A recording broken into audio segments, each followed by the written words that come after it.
आपके मन में आ रहा है कि अमुक पदार्थ भोगे, तो आपके मन में आ रहा है, आप में नहीं आ रहा, उस समय आप जागृत है, ये मेरे में नहीं है। जहां आपने मेरे में स्वीकार किया वहीं आप परास्त हो जाएंगे, वहीं आप भ्रष्ट हो जाएंगे।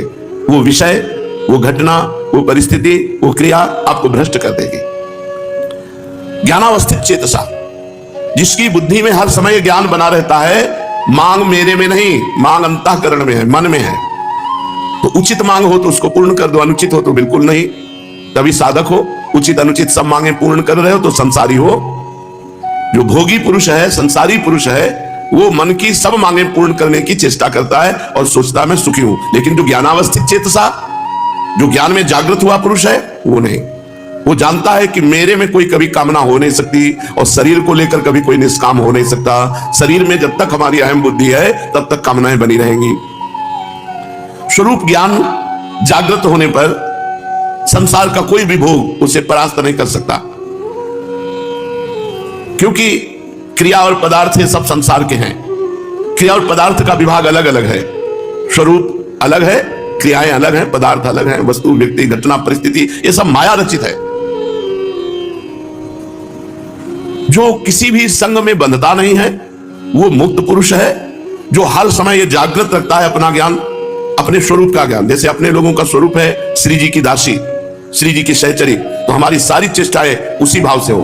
अगर शरीर संबंधी भोग की आकांक्षा हो रही है तो शरीर की हो रही, तुम्हारी नहीं हो रही। उसमें जांच करो कौन सा भोग श्री जी को समर्पित करके भोगा जा सकता है और कौन सा नहीं। अगर ये विवेक नहीं रखोगे तो 50 वर्ष हो जाएंगे, भगवत आनंद की अनुभूति नहीं होगी। 50 वर्ष हो जाते हैं वैसे ही, सब कोलू के बैल की तरह ऐसे चलते चले जा रहे हैं और कोई अनुभव नहीं। जो मन में आया सो कर रहे हैं। यज्ञाया चलता कर्म समग्रम प्रविलीयते, यज्ञ के लिए कर्म करने वाले मनुष्य के संपूर्ण कर्म नष्ट हो जाते हैं। जो गत संगस्य है, जो मुक्तस्य है, जो ज्ञानावस्थित चेतसा है, उसके द्वारा जितने कर्तव्य शास्त्र सम्मत कर्म होते हैं वो सब अंतर ध्यान हो जाते हैं। वो ना उसको बांध सकते हैं, ना उसे अगला जन्म दिला सकते हैं। श्री भगवान कह रहे हैं, जो ब्रह्मार्पणम ब्रह्महविर ब्रह्माग्नौ ब्रह्मणाहुतम ब्रह्मैव तेन गंतव्यम ब्रह्म कर्म समाधिना। हर चेष्टा ब्रह्मार्पणम मस्तु, जहां ब्रह्म लिखा है वहां भगवद अर्पणम मस्तु। कोई भी तुम्हारी, कोई भी पदार्थ, कोई भी बिना भगवद अर्पण किए हुए प्रयोग नहीं करना चाहिए, चाहे वस्त्र हो, अमनिया, कुछ भी नहीं। ब्रह्मार्पणम अपने हमें भक्ति भाव के अंतर्गत लाके कहते हैं, जो अर्पण किया हुआ पदार्थ पाता है उसकी बुद्धि पवित्र रहती है, और जो अनर्पित पदार्थ पाता है, मिला बस खा लिया, आया बस पहन लिया, नहीं, पहले प्रभु को अर्पित करो। पहले प्रभु को अर्पित करके जब आप उसका प्रयोग करेंगे तो ब्रह्मार्पणम है, वो तुम्हारी बुद्धि को परम पवित्र रखेगा। जितने भी तिल, जौ, घी आदि जो भी पदार्थ हैं वो सब ब्रह्म स्वरूप है। जब प्रसाद पाओ तो भगवत स्वरूप मान करके, जो भी है सब भगवत स्वरूप, तो आपकी बुद्धि पवित्र रहेगी। कर्ता भी भगवत स्वरूप, क्रिया भी भगवत स्वरूप, पदार्थ भी भगवत स्वरूप, तो सब स्वयं ब्रह्म रूप हो जाता है, स्वयं भगवत स्वरूप हो जाता है। श्री भगवान कहते हैं, जब तक उपासक, देखो एक बड़ा सुंदर चरित्र अपने क्रम में है। जवान शरीर है, समीप में वैश्या है, भोग की अवस्था है, एकांत समय है, उनका मन नहीं दिखता। शरीर में कोड़े मारे जाते हैं, भगवान नाम से विमुख करने की बात कही जाती है, उनका मन नहीं दिखता। जब तक हम समस्त आसक्तियों का त्याग कराने वाले भगवान नाम में प्रीति नहीं करते, तब तक सुन भले लो ये स्थिति। हृदय में वो स्थिति आने वाली नहीं है।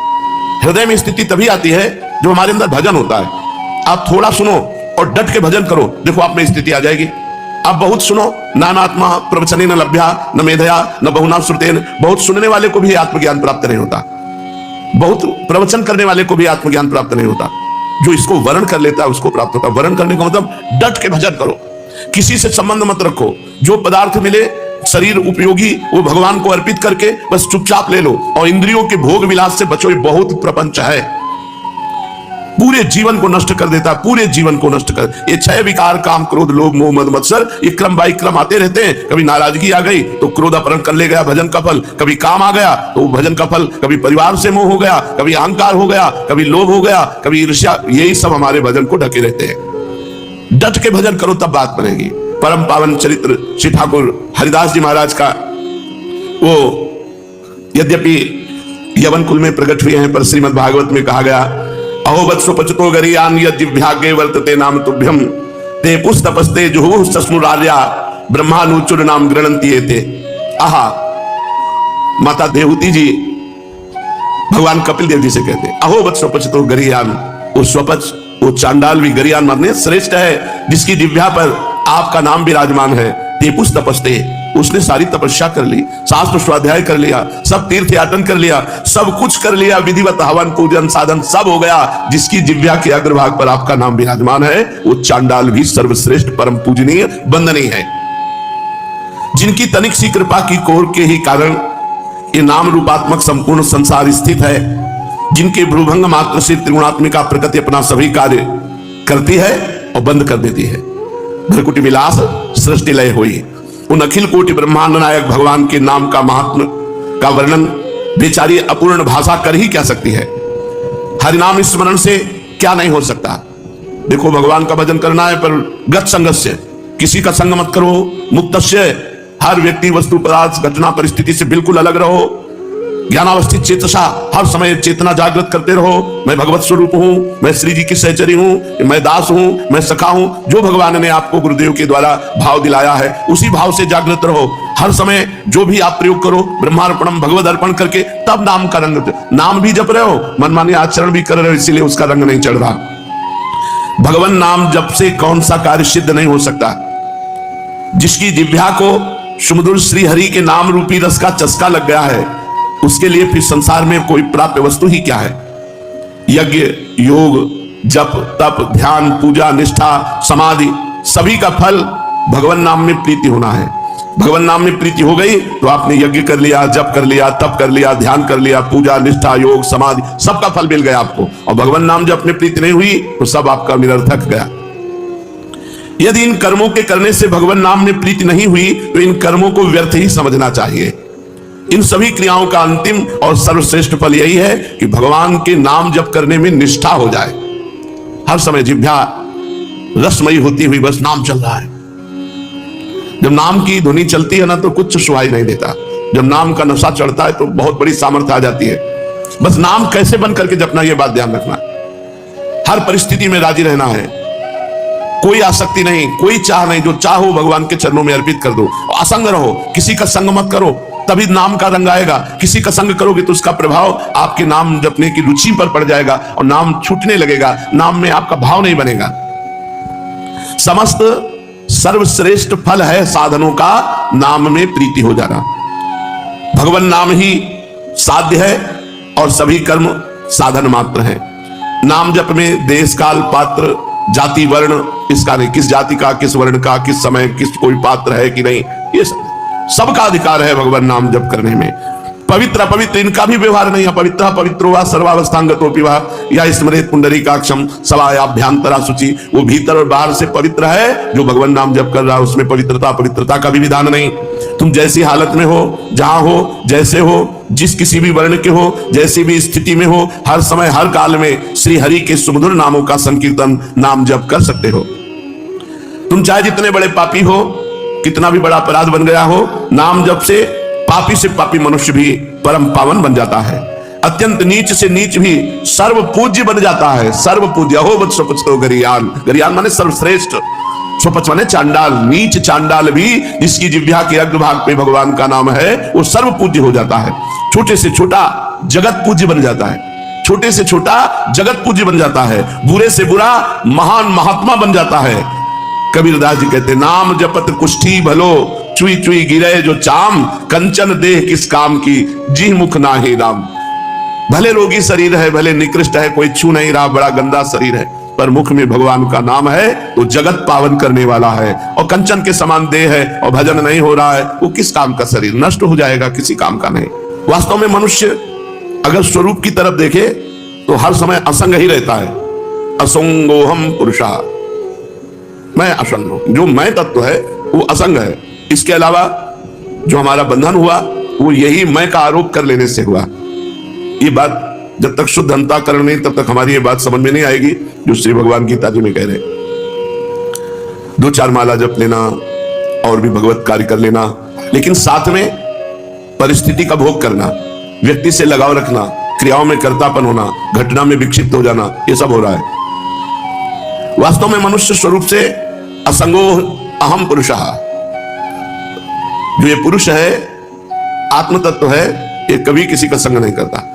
संग करने से ही बन गया, स्वयं में असंग है। अगर थोड़ा सा ज्ञान हो जाए तो ये असंगता को प्राप्त हो जाए। किंतु असंग होते हुए भी ये शरीर, इंद्रियां, मन, बुद्धि, पदार्थ, परिस्थिति, व्यक्ति आदि से संबंध मानकर सुख की इच्छा से उनमें लगाव कर लेता है। सुख की इच्छा, इससे सुख मिलेगा तो व्यक्ति से लगाव कर लिया, सुख मिलेगा क्रिया से लगाव कर लिया, सुख मिलेगा परिस्थिति से लगाव कर लिया, सुख मिलेगा पदार्थ से लगाव कर लिया। इन्हीं में बंधा हुआ है। क्रिया, घटना, परिस्थिति, पदार्थ, व्यक्ति, इसी में बंधा हुआ है। बंधा हुआ ना भगवान का प्रेमी होता है ना ज्ञानी होता है। मुक्त होना पड़ेगा। हर क्रिया, हर परिस्थिति, हर घटना, हर पदार्थ, हर व्यक्ति भगवान से जोड़ दो। इसमें हमारे श्यामा श्याम विराजमान है। ये श्यामा श्याम के लिए क्रिया है, ये श्यामा श्याम के लिए पदार्थ है, ये श्यामा श्याम की वस्तु है, श्यामा श्याम की दी हुई परिस्थिति है, श्री श्यामा श्याम के द्वारा विधान की हुई घटना है। हमको विक्षिप्त नहीं होना, हमें उससे नहीं जुड़ना, हमें श्यामा श्याम से जुड़ना है। असंग स्वरूप है, पर शरीर, इंद्रियां, मन, बुद्धि, पदार्थ, परिस्थिति से व्यक्ति सुख लेने की इच्छा से लगाव कर बैठता है। बिल्कुल सत्य, सुख की इच्छा से ही बनता है। मेरी मनचाही हो जाए, जो मैं चाहता हूं वही हो, और जो मैं नहीं चाहता वो नहीं हो, ऐसा भाव जब तक रहेगा तब तक संग करते रहोगे। वस्तु, व्यक्ति, स्थान, परिस्थिति, घटना, शरीर, इनका संग हो, और जब तक संग होता रहेगा तब तक न भक्त हो, न ज्ञानी हो, न योगी हो। तीनों को असंग होना पड़ेगा। वास्तव में होता वही है जो होने वाला है। हम क्यों चाह करें? हम चाह करके फंसे क्यों किसी वस्तु, व्यक्ति, स्थान, घटना में? जो होना वही होगा। लाई घटे न तिल बढ़े, रहुरे जीव निशंक, जो विधना ने लिख दिया छठी राव के अंक। लाई घटे न तिल बढ़े, रहुरे जीव निशंक। हम क्यों चाह करें? न वस्तु की, न व्यक्ति की, न परिस्थिति की। जिस समय जो वस्तु, व्यक्ति, परिस्थिति, घटना जैसी होगी हो जाएगी। हमको तो हर समय भगवत स्मरण परायण रहना है। जो होने वाला है उसे चाहें या ना चाहें वो होके रहेगा, और जो नहीं होने वाला है उसे चाहें या ना चाहें वो नहीं होगा। जो नहीं होने वाला आप चाह करो या ना करो नहीं होगा, जो होने वाला है आप चाह करो या ना करो होके रहेगा। अतः अपनी मनचाही करके साधक फंसता है, बिना कारण फंसता है, और फंस करके दुख भोगता है। इसलिए उपासक को चाहिए गत संघर्ष, क्रियाओं से, पदार्थों से, व्यक्ति से, वस्तु से, घटना से अपना कोई संबंध नहीं है। ये हर समय ज्ञान जागृत रखे, लेकिन बहुत कठिन है। मुक्तस्य, जो अपने स्वरूप से सर्वथा अलग है, उससे जो संग रहित है उसी को मुक्त पुरुष कहते हैं। स्वरूप से सब कुछ अलग है। अपने स्वरूप के सिवा, अपने परमात्मा स्वरूप के सिवा ये सब मायामय है, ये सब मिथ्या है, सब मिटेगा, सब नष्ट होगा। जो अपने स्वरूप से सर्वथा अलग है, उन क्रियाओं और शरीर आदि पदार्थों से अपना संबंध जो नहीं मानता है, कामना, ममता, आसक्ति पूर्वक उनसे अपना संबंध मान लेने से ही बंध जाता है, पराधीन हो जाता है। जो योगी, जो साधक अपने इन माने हुए शरीर, पदार्थ, क्रिया, इनसे संबंध नहीं रखता, वो मुक्तस्य, वो माया मुक्त हो जाता है, वो दुखों से मुक्त हो जाता है। ज्ञानावस्थित चेतसः, जिसकी बुद्धि स्वरूप ज्ञान में स्थित है, जिसकी बुद्धि स्वरूप ज्ञान में नित्य निरंतर जागृत है। भगवान जिस पर कृपा करते हैं उसको केवल केवल अपना रास्ता देते हैं, और जो कृपा का पात्र नहीं बनता उसे संसार दे देते हैं। हरिदास जी के पास अपना कहने वाला कोई था ही नहीं, क्योंकि माता पिता पधार ही गए, वैष्णव के संग से ही जीवन कट रहा था। एक कमंडल भी नहीं था इनके पास। बस ये गांव में भिक्षा मांग लेते, भिक्षा में जो कुछ मिल जाता 24 घंटे में एक बार उसे पा लेते, और हर समय नाम जप करते थे। काफी समय अद्वैताचार्य जी के पास रहे। घर छोड़कर ये वनग्राम के समीप बेनापोल नाम के घोर निर्जन वन में एक फूस की कुटी बनाई, और वहां अकेले नौ किशोर अवस्था से बेनापोल में एक फूस की झोपड़ी में बस नाम जप कर रहे। अब नाम जप से चेहरे में तेज आता है। अगर शरीर स्वस्थ हो और ब्रह्मचर्य हो और नाम जप करे तो उसके चेहरे पे एक लावण्य होता है, एक आकर्षण होता है, एक खिंचाव होता है। इनके तेज से, प्रभाव से वहां के सभी प्राणी एक प्रकार अलौकिकता का अनुभव करते, शांति का अनुभव करते। जो भी जीव इनके सन्मुख आता वह इनके प्रभाव से प्रभावान्वित हो जाता। ये कितना नाम जप करते थे? 3 लाख। हरे राम राम राम हरे हरे, हरे कृष्ण कृष्ण कृष्ण हरे हरे। 3 लाख नाम जप करते थे, उच्च स्वर से करते थे। भगवान नाम का उच्च स्वर से 3 लाख नाम जाप करते, बिना पुल में फूस की झोपड़ी बनाकर जंगल में। वहां का वातावरण ही बदल गया था, जो जाता उसे शांति का अनुभव होता। प्राणी मात्र की निष्कृति का ये भगवान नाम को ही एकमात्र साधन समझते थे। इससे थोड़े ही दिनों में इनका यश फैल गया, दूर दूर से लोग दर्शन करने आने लगे, बड़ी भीड़ लगने लगी।